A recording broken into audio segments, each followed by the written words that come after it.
So one of the questions I get asked more than anything is, Ben, what do I eat to start to build some muscle, lose some body fat, and just really feel a little bit healthier and have more energy?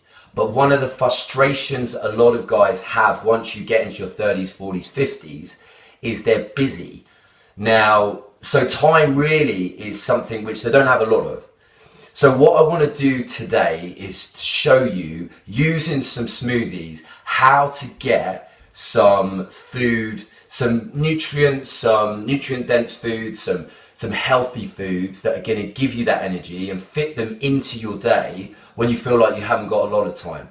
Now, I want to be clear here that food should always be your first source of getting any of your dietary requirements from.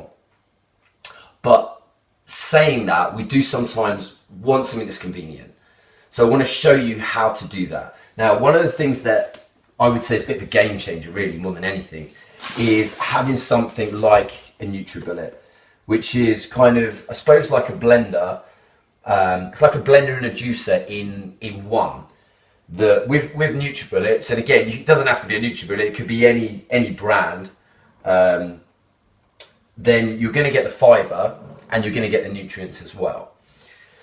Probably the best starting point when you're making a shake is to think about your three areas. So your protein, your fats, and your carbohydrates. Now, with your protein source, there's a few different options, okay? When we're making our smoothie, think about, where am I going to get my protein from? One starting point could be a protein powder.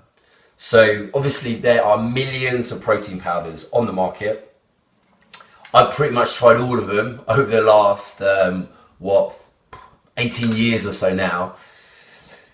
There's whey protein, which is a byproduct from milk. There is different protein powders that you can use, all different brands. Some have got flavors in them, some haven't. Some of the things have got sucralose, which is like a sweetener.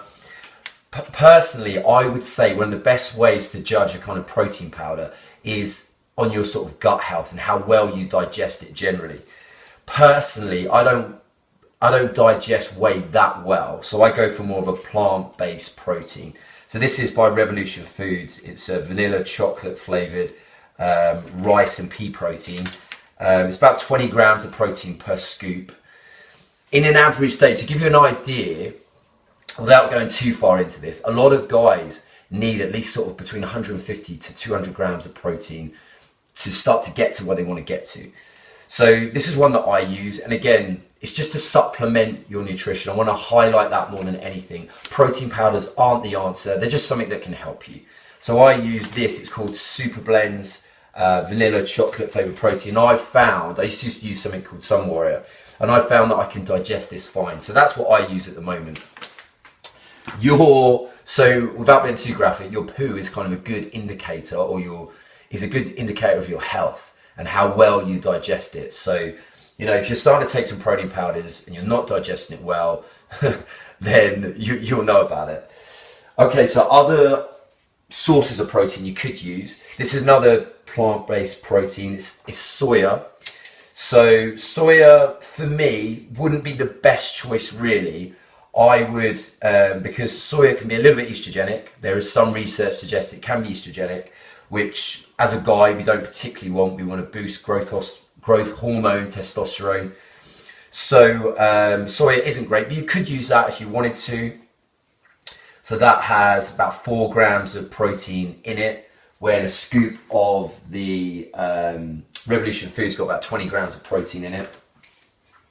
Then we're on to more of again, we're going for the idea of not using a protein powder for the other protein sources in your smoothie. So you could use something like this is like a bio yogurt by Total, and this is a natural Greek yogurt. So it's higher in protein than the soya. It's up to 9 grams of protein. So you could use something like this if you can digest lactose. Some people are lactose intolerant, so you could use that as your protein source. Or an alternative to that, don't get on very well with dairy, and again, this is something that I use, is more of a goat's yogurt. So these are some ideas of sources of protein you can use in your shake.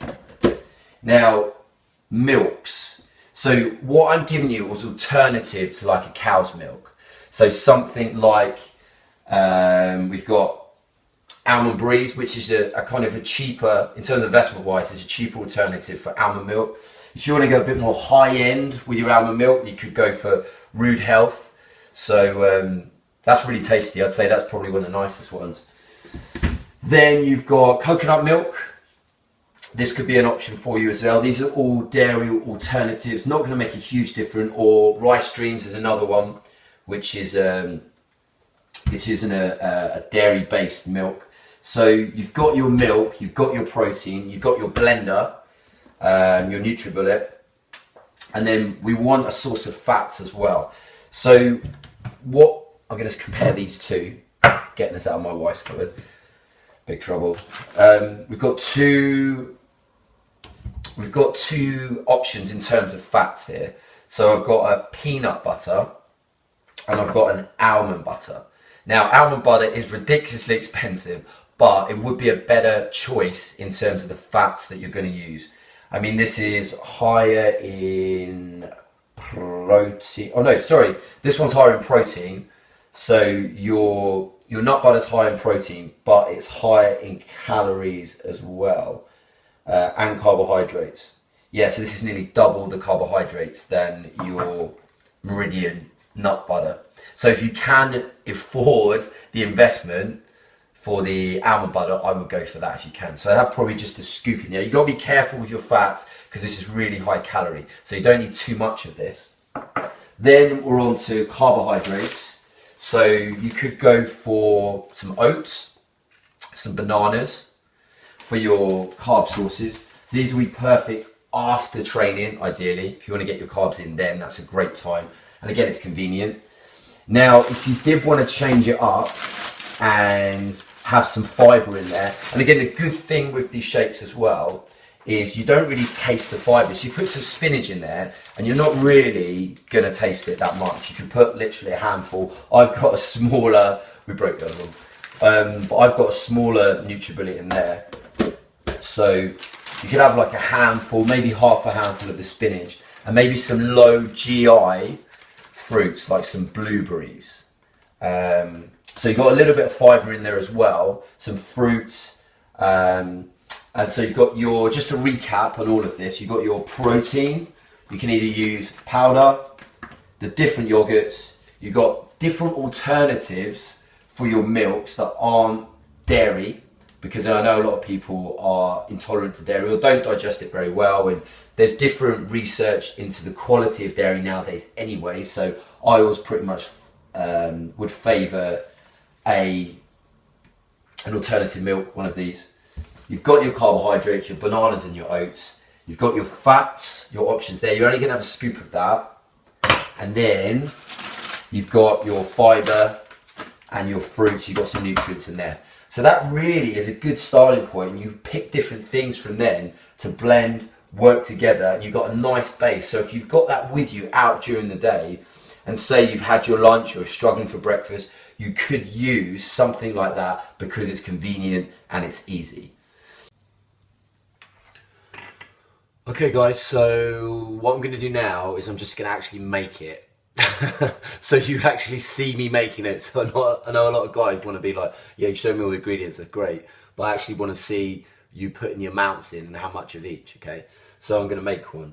I'm going to go for a one without any powder for now. So I'm going to use the goat's yogurt. So I literally going to take that off there.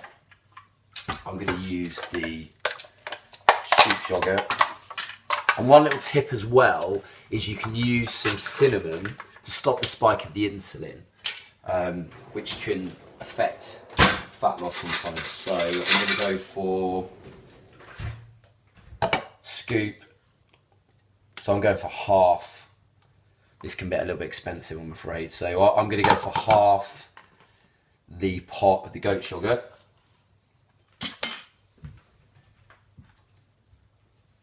I've got some cinnamon, organic cinnamon.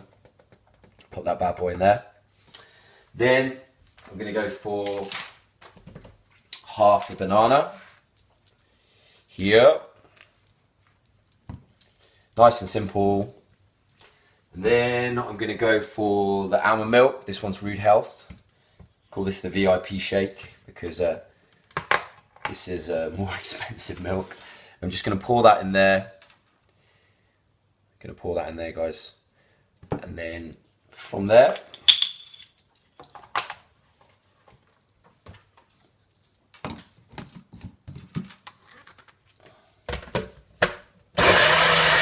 blend all that together.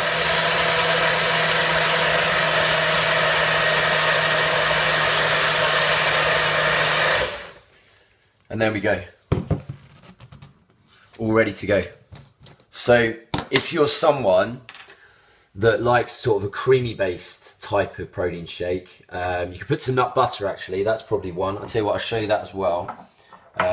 So with I've got Meridian nut butter here. You don't want too much of this because you don't want too much of this, guys, because it's very high in calories. So I'm just literally going to go for a spoonful.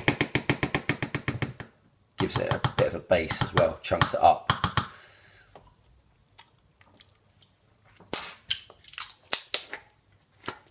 And there we go. Just going to blend it from there, and all done. So basically that is a shake that I have quite a lot. So yeah, that's the actual practicalities of doing it. So I hope that's helped you as well. Now, what I want to say as well is I totally understand that it is getting the food in, but if you can, and I will show you some other videos, how to get fast, quick, nutrient dense food that's going to give you energy, fill you up, and it's got your protein, your carbs and your fats in it. But if you do want to use a shake, this would be a good starting point. All right, guys, so that's Ben Griffiths from the Project Spartan movement. I hope that's helped you and added some value and helped you to get something that's convenient within your life day to day. Thank you for listening. This is your war cry.